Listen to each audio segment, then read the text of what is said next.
All right, good morning, everyone. Dan here with Tradingology.com in the trading room for June 10th, 2021. This may be the last one we have, so hang out till the end. We'll get a bunch of information in here. We'll let you know later. As usual, we do have our great friend Dave joining us from Strong Market. Good to see you, Dave. It's been a little while. It has been a while. Good morning to everyone, or good afternoon, good night, wherever you are. Yeah, just taking a quick peek. We see lots of activity going on. I think we got a lot of different topics we want to cover here. Real quick, I wanted to give a heads up that we may be taking a little break because I will be on the road for the next few weeks, and I don't know what my mobile internet's going to be like. So if you guys got any questions, shoot us stuff over email. We'll still be able to access that, but I don't know if live Zoom's going to be available with the internet I have available to me. So just a heads up. Looking at seeing some good parts of the country. 5,000-mile trip. Can't wait. Grand Canyon's coming down. Nice, nice. Hopefully the weather's good for you and you have a safe trip. I appreciate it, sir. Isaac's here. We'll get Isaac in here. And I think if I make you a co-host again, our stuff shows together. So I'll give that a shot again. All right. Well, we have, I think we should probably revisit our targets for the S&P, and I know you got one. I think you got one for the Dow as well. We'll take a look at the internals here real quick, but as you've been noting in the Slack channel for members, they have been wild and all over the place. Yeah, we look at the last couple of days here. I'll zoom this back in prior to today. Let's see, we'll start with Monday just to see Monday, where we're seeing some just irregularly large bars to start out with. Mm-hmm. This is not normal.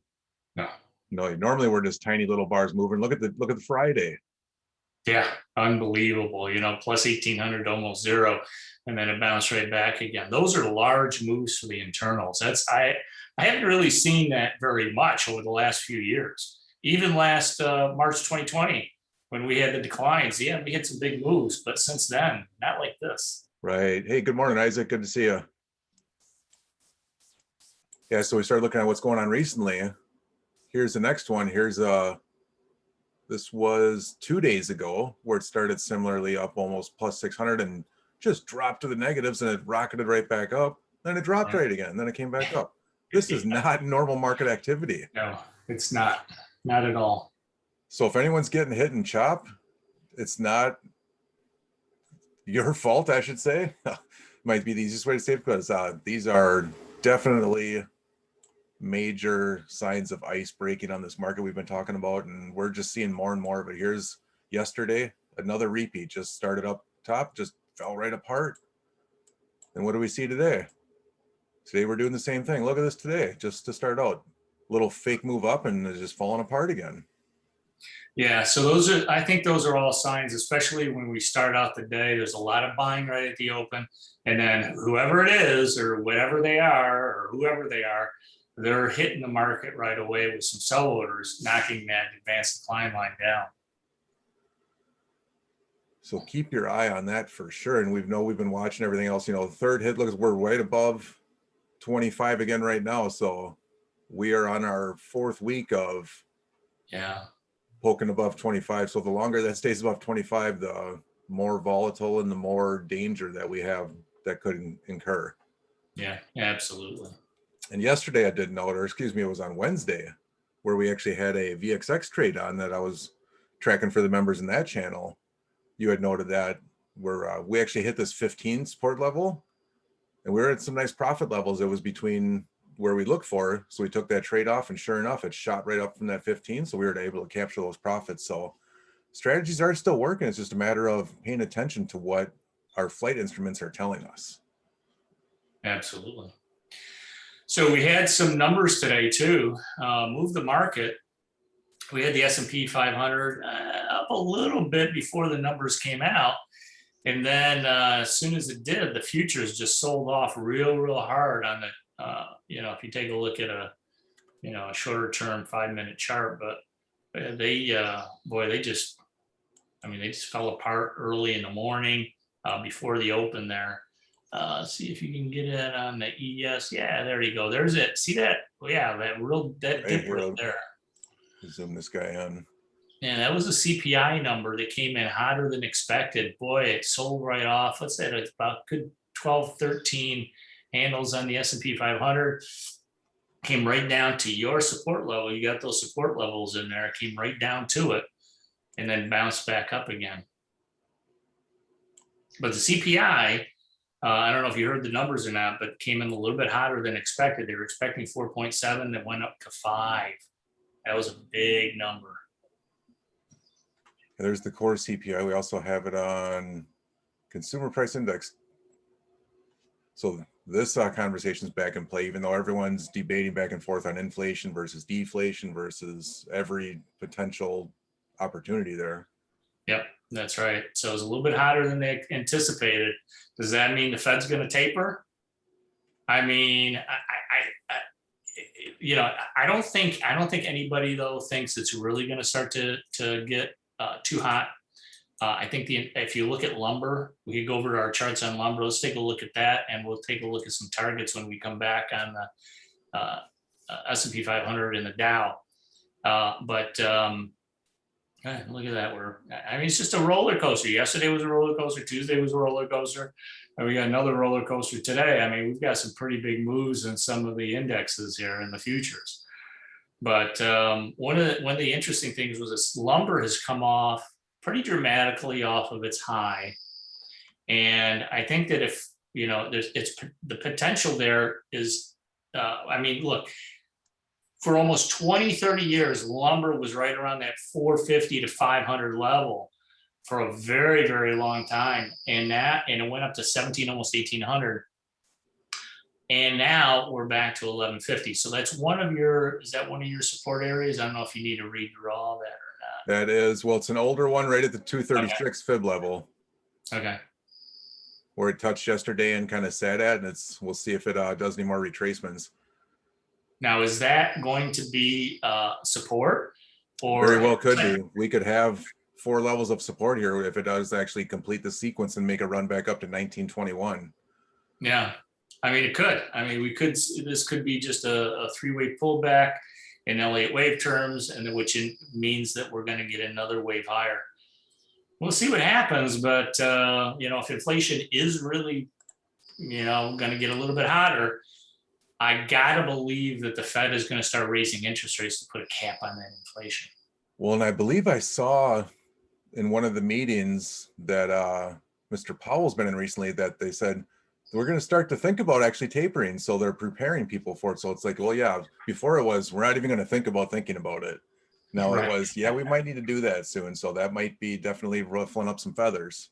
Yeah. So they went from thinking about it to thinking about it.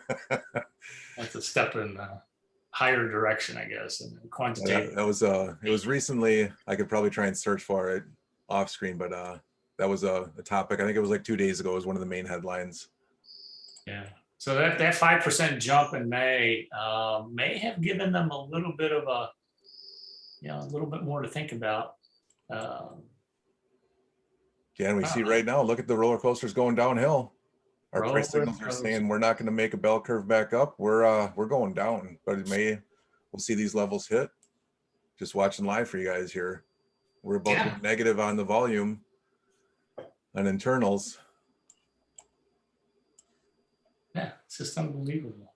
So we're on a roller coaster. I don't know what that means. I think that if we do, it's quite possible we're still going to go higher, but I don't think we've made a high in the Dow or the S&P 500 since they made all-time highs back in was the end of April, I think. Yeah, they're still below those if I squeeze these guys back in. The SPX just did, actually. It just broke the cash. Oh, the cash just broke out to new highs. Okay, that makes sense. But the other ones did not. NDX has not, and the Dow has not. Has not, right. Okay. But look at what it's doing right from doing that. It's already pulling back. Yeah. But this was an article that we just saw recently too from Sentiment Trader that you had put in the Slack channels we should probably talk about as well. Yeah, now this is interesting. So the probability according to their one of the models that they're using is is that a new bear market is rising. They have data there. Oops, too much. I want to read the top a little bit. The data, there we go. This is May data. And their probability for a bear market has risen to its highest level since January 2020. Okay, now we can zoom in there. And it looks like each time that they've done this, the return, the annual return, when that number is above 65, 6.5%, or 65%.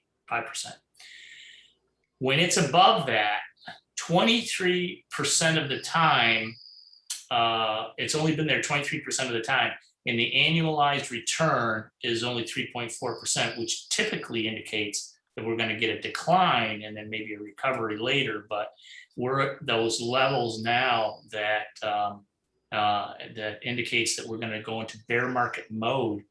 The previous high there was March of 2020, I believe. They don't really show you. I don't know if the charts line up exactly, but anyway, we are now in that same area. Oh, it's a little blip just before that in 2020, March of 2020. That's when we had the decline in March of 2020. Right there. Yeah. This looks like this was 2018 when we had those drops. Yes, that end of the year drop between October and December. Yeah. And so now we're kind of like back where we are. We're at March of 2020. And anytime it's over that level, typically indicates some sort of a decline coming. But as they mentioned, instead of 6%, which is the average for the S&P 500, we're going to get a 3.4%. But we're already up. What? See, this is interesting. So if this level means that we're only going to be up 3.4% for the year, we are already up since January 1st. How much? I think you could probably measure that on. Yeah, let me grab. On TradingView there. Yeah. Morning, Isaac. I will steal our lumber chart and just make that the Dow here. Isaac says he entered a short position on the YM at 34.6. Nice. Should be doing all right. You got a good 70 point profit on that so far. But if we look, let's go to you got the SPX there. Yeah, you got the SPX third one down. I can flip that guy over, sure. Let's take a look, because they're using the S&P 500. So if we go from January 1st to the present, how much are we up? Monthly here, and we'll just start out with January. Mm-hmm. So January opened right here. We are up 12%, sir. So if annualized is 3.4% based on that figure, that model, we're going to decline. I mean, we got a lot of room to move to the downside, about 8%. Which would be around 3,900 level, give or take. If it actually just like ended there, we'll just go like. If it ended there, but I mean, it could exceed that, right? So we could even go below the opening of the year, the open for the year in January, and still recover slightly to be up 3.4%. So we could overshoot that by a lot. Yeah, we could drop down to 3,200, then recover right at the end of the year. Yeah, so anything could happen, but I mean, look, we're 6 months through the year, we're already up 12%. Guess what? That's double the annualized average return of the S&P 500. We're already double. So very well could be just like one of these couple months. Boom, boom, boom. Yes, could be. Which is similar to what we're also seeing, which you took note of, in what we see in our herding of the market timer spreadsheet. Yep. So we got lots of herding there. Very strong herding early in the month. It's kind of starting to taper a little bit. One of the interesting things was on 6/4, we had a price anomaly of 125 after the rally. We had a rally for about a good 10 days there. And then we hit 125. That typically indicates a pause in the rally or a reversal potentially. And look at the next day, we were down 126. and the next day down 30, and the next day down 152. So we had a pause definitely and a decline from that point. So I watch those price anomalies for tops and bottoms in the short-term swing signals. Yeah, same thing on the other side where we had a strong down day, then we hit a price anomaly of 155. That was kind of the signal at the end of that 3-day down stint, and then we started that rally that went on for a couple weeks there. Exactly. That's the way I use the spreadsheet for swing trades. I look for those price anomalies to tell me after a 2, 3, 4, 5 day run. In this case, it was a little bit longer, but that big number at the top or the bottom of the rally indicates that we're probably at the bottom or top. Yeah, so we're seeing fading. We're seeing the swing signal itself has turned negative now for 2 days in a row after being neutral. So lots of signs are pointing to it. Empty volatility hasn't picked up yet, but that can return in a hurry with all the stuff, the activity we're seeing with the internals. Absolutely. And you know, in the 80s is relatively high. If you look at the historic data on the spreadsheet, True. we're, you know, in a bull market, we're typically in the 70s. Or even And we down in haven't seen the 60s here. 70s. Yeah, we haven't seen the 70s since last year. So Yeah, it's like we're conditioned now for the new normal for low as 80s. It's like, yeah, that's still potential trouble area. right. You know, it's not above 100 where the warning signals really go off and the big drops happen that we see. But yeah, it doesn't take long to get back there. And you know, everybody who has access to the spreadsheet, you also have data. Now, this goes back to 2016, I believe. Yes. But everybody who is a member of Tradingology has that data from 2008. Yeah, there is a separate spreadsheet with all that historical data that you guys put together over at Strong Market. It is well worth studying all of those numbers going back. You will have a better understanding of the market than you ever had. You'll get insights into the market that you're not going to find anyplace else. Because all of the algorithms and formulas, the most important one was the MT volatility that I developed back in 1993. The bullish herding, the bearish herding was an outgrowth of the MT volatility. All of the algorithms have been developed over the last 25 years, and they have been proven to be a great provide insights as well as actionable trading signals.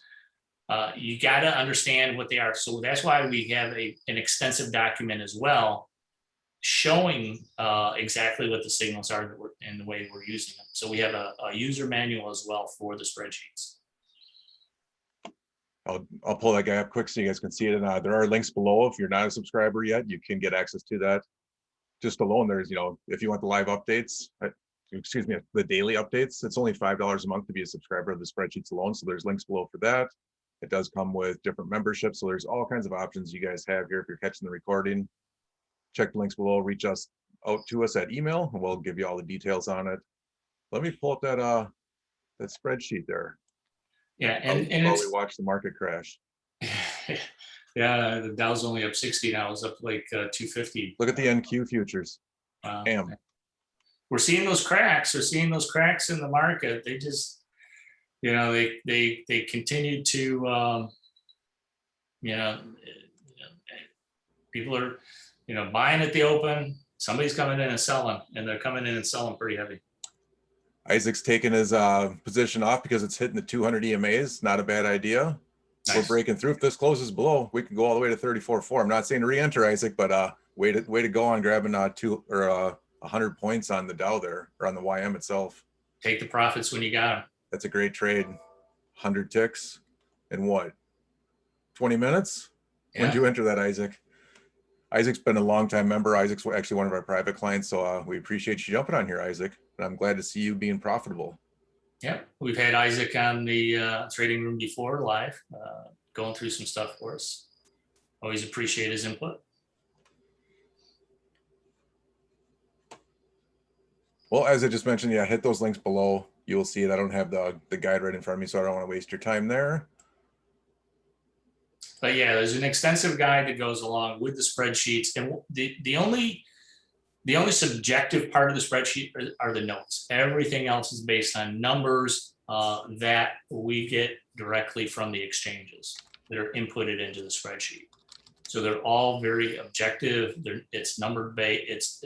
They're all numbers. It has nothing to do with Emotion. The emotion takes the emotion out of it. We're looking at the hard numbers. We're looking at trends. What are the numbers telling us as far as the market goes? We're still in a bullish shorting environment though. So we don't have any bearish shorting yet. So any pullbacks here will probably be, it could, at this point, we don't see a real tapering. There's a tapering that goes on in the bullish shorting. When it gets into that last column on the right, on the left side there, we have the bullish shorting.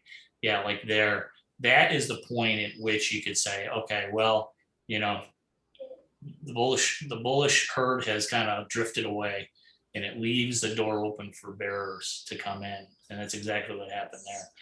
Doesn't happen very often, especially lately, because the market has been so bullish, but it does happen. That's a good one there. It tapered off, and we shifted from the bullish shorting to the bearish shorting there. Yeah, and look at the drops over here. I mean, we're over, it's almost 2,000 point move in just over a week. Yeah, and you would have been alerted because there was no bullish shorting. Bullish shorting pretty much disappeared 2 days before the big market drop. Yeah, so that's why it's great where our members like Isaac are taking advantage of these indicators. And he just stated, yeah, he started the trade at 9:25 and got out at 9:48. So 23 minutes, he was able to take advantage of that. If it were more of a swing trade, I would say he's probably looking at this as well, saying, yeah, we don't have this going on, so I'm not going to hold that long term. This could very well bounce right back up, and we see it still sitting there. So that's a great way. Whether you're doing day trading or swing trading, these indicators are what drive how you can know when to get in and get out. Yep, absolutely. Since you're here, Isaac, any questions you got before we take off? We got just a few minutes left here before the top of the hour, and we will be via email only most likely for a little while. So let us know what you got, or if there's anything burning, or you're just busy counting your profits. So good job, buddy.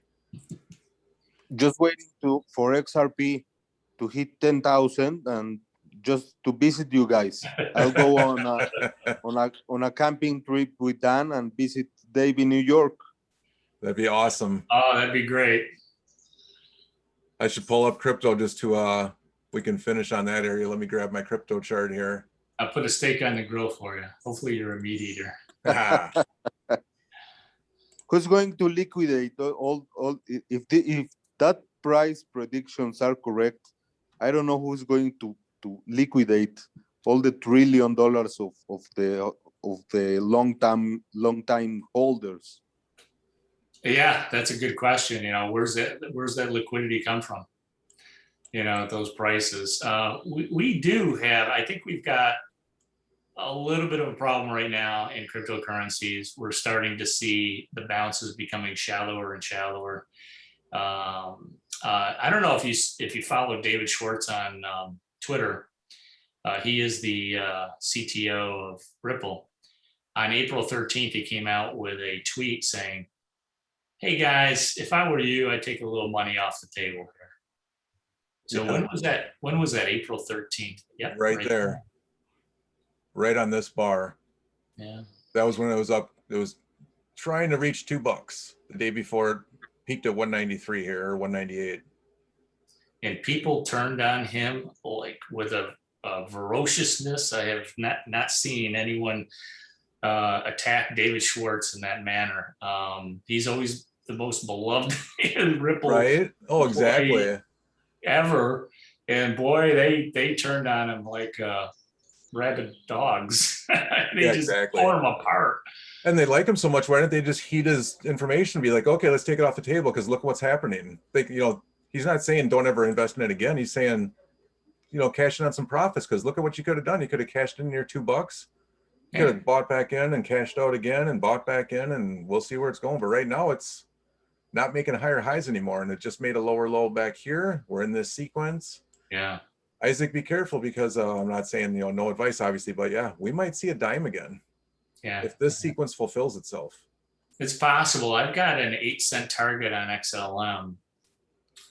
I've got a 20 to 22,000 target on Bitcoin.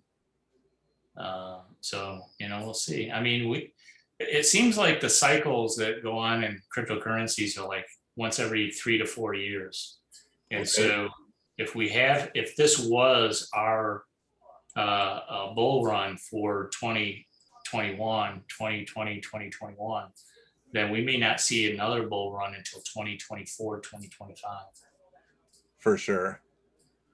Yeah, there's the right in line with your target there. I got one at 22.97. So, and that's lining up with this long-term trend as well. So, yeah, that's my target. And you can see, I mean, take a look at that. To that bounce, the bounces over the last since May, early May. I mean, they're shallow. and everyone's talking about support at 30,000, but that only lasts so long. Yeah, Once the it more breaks times, that. and the more times we go down to that, you know that on a technical level, the more times a support area gets hit, the more likely it is to break through that to the Right, downside. exactly. So that's the quick look at crypto. Anything burning on the news? Let's check before we wrap her up.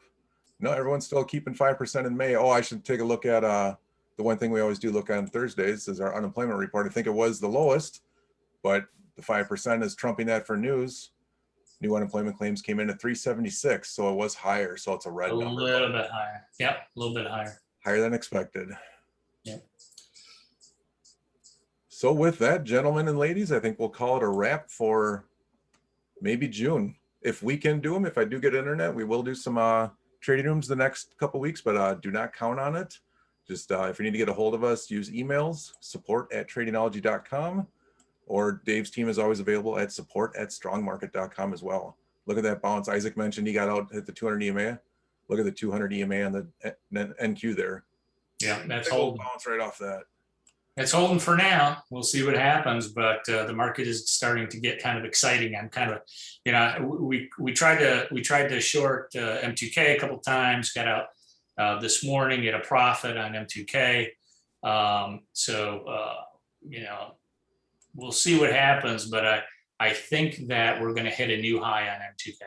I think we're going to a new high, probably right around the 24,000 level. Or 2,400 level rather. And we're getting killed this morning. We do have a lot of volatility, but I think we're going to hit 24. When we hit 24, I'm going to start looking to short again. If everything else kind of lines up. Yeah, so use those strategies, take the profits in between along the way, and then get ready for maybe some big swings. Seems it'll probably happen because I'll be not at my system, so it's gonna happen when I can't trade it. Right. And I'm looking for the Dow futures to hit around 37,000. I think that was your target as well, pretty close to 37,000. So we got maybe 2,500 points to the upside before we hit some real headwinds here. Right, definitely. Well, sir, if I don't see you in the meantime, you have a good June, and I'll catch you on the side channels or the back channels. Absolutely. Have a safe trip and enjoy. And don't forget to send me some pics every once in a while. Will do. We'll definitely keep the members and you guys all updated on some of the scenery we're seeing. Beautiful. All right, Isaac, take care. Good to see you. Dave, until next time. All right. Thanks to you both. Oh, you're welcome, Isaac. Have a great summer, and we'll see you again if we can, as soon as possible. You got it, guys. All right. Bye-bye. Bye-bye. Bye-bye.